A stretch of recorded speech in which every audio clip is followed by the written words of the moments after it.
In the beginning, there was freedom. Nations with their kings, their queens, their markets, their warriors, proud and unbroken. But then came the ships, dark shadows across the Atlantic, carrying chains, muskets, and greed. Nigeria's story was dragged into the belly of empire, first by slavery, then by conquest. The British came, cloaked in the Union Jack, preaching civilization, but wielding the whip. Lands were taken, taxes imposed, cultures crushed beneath the weight of empire. But even as the chains tightened, voices rose. From the mangrove creeks of the Niger Delta to the red earth of the north, Nigeria would not kneel forever. This is the story of a nation's fight. The story of kings and commoners, women and warriors, rebels and dreamers, who lit the fire that burned away the chains. This is the untold story of how Nigeria won her freedom.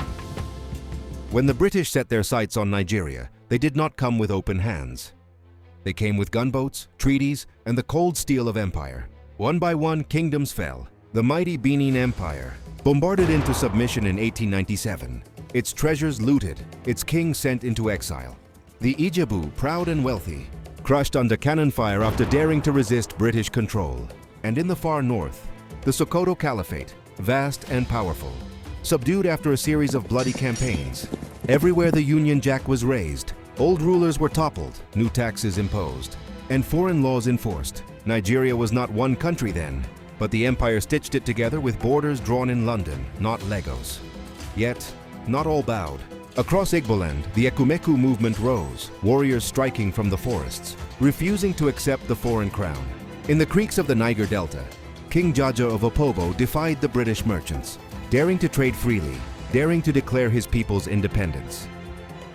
But defiance came at a cost. King Jaja was tricked, captured, and exiled to the Caribbean, never to see his homeland again. And so, the message was clear: resist the empire, and you will be broken.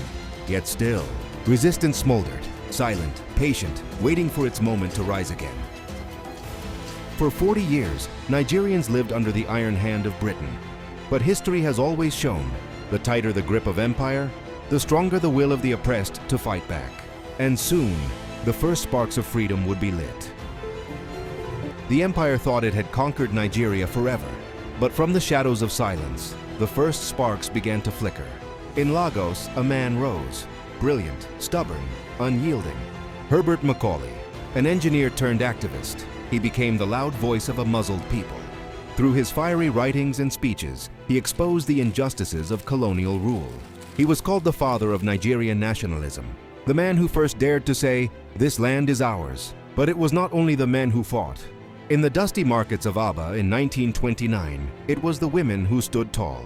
When the British imposed unfair taxes, thousands of women rose in defiance.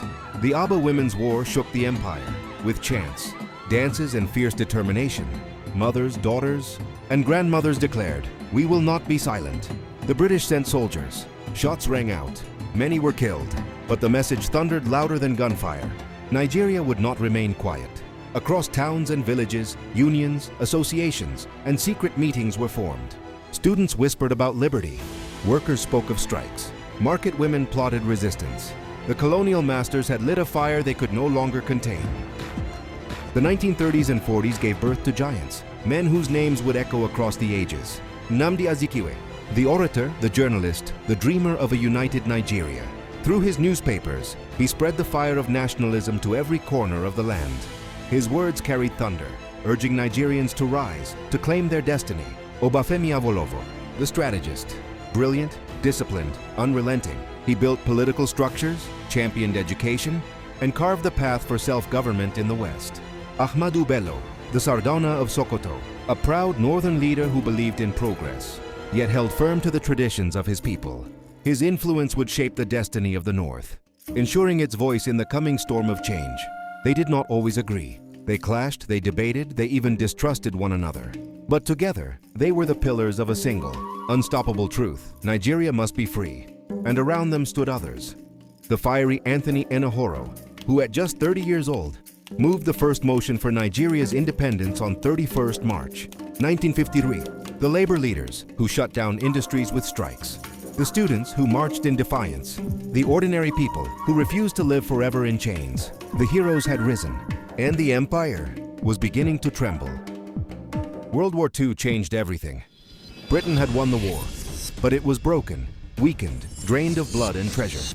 Across Africa, the colonized saw their chance. In Nigeria, protests erupted like never before. Workers demanded better pay. Students demanded equality. Political parties demanded freedom. The colonial government tried to reform, offering constitutions, councils, and half measures. But the people wanted more. Freedom now.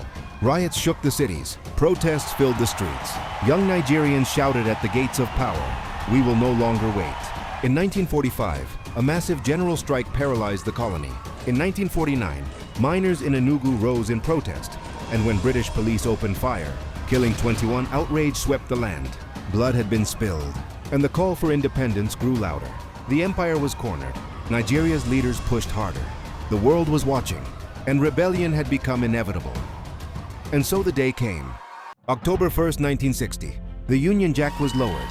The green-white-green was raised. A nation of 40 million stood in awe, watching history unfold. The voices of Herbert Macaulay, of Jaja, of Opobo, of the Aba women, of miners and workers, of Azikiwe, Awolowo, Bello. They had not been in vain. The chains of empire had been shattered. Nigeria was free. But freedom was not the end. It was the beginning. A new nation stood tall, burdened with the weight of unity, the promise of greatness, and the challenge of charting its own destiny. The struggle had ended, and yet another struggle had just begun. This was the story of Nigeria's fight for freedom, a story of resistance, of rebellion, and of a people who refused to kneel. This is Nigeria, born in struggle, raised in resistance, forever destined for freedom.